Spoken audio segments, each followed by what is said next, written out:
সে বলবে আল্লাহ তোমার জান্নাতটা তুমি কত সুন্দর করে বানিয়েছো, আমি একটা নজর শুধু দেখতে চাই। জান্নাতের দরজার সামনে নিয়ে যদি আমারে বসিয়ে রাখো, দ্যাটস ইনাফ। আল্লাহ বললেন তুই না ওয়াদা করেছিস। সে বলবে আল্লাহ আমারে হতভাগা বানাইয়া তোমার কি লাভ? সুবহানাল্লাহ পড়ে। আমারে তুমি হতভাগা বানিও না। আল্লাহ বলে ঠিক আছে, আবার সিগনেচার কর যে জান্নাতের দরজার সামনে বসিয়ে দিলে আর কিছু চাবি না। সে সিগনেচার করে বলে আমি চাবো না। আল্লাহ বললেন জিব্রাইল বেচারারে ধরে জান্নাতের গেটের সামনে বসায় দে। এবার জান্নাতের গেটের সামনে বসে বসে জান্নাতের সৌন্দর্য দেখা শুরু করবে। সুবহানাল্লাহ।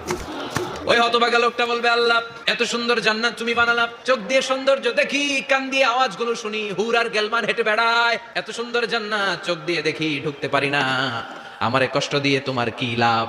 ও আল্লাহ আমারে তুমি মাফ করে দাও, জান্নাতের চিপার মধ্যে এক কর্নারে তুমি একটু আমারে জায়গা করে দাও। আল্লাহ বলবেন ওয়াই হাক ইবনা আদম, তোর ধ্বংস হোক হে আদম জাত, মা আগদারাকা, তোর চেয়ে বড় গাদ্দার আমি আমার সৃষ্টিকুলে কাউরে দেখি নাই, কারণ তুই আমার সাথে চুক্তি করিস আর চুক্তি ভঙ্গ করিস। আল্লাহর রহমতের দরিয়ায় তখন জোশ খেলে যাবে, ওর আকুতি মিনতি চাহনি আল্লাহর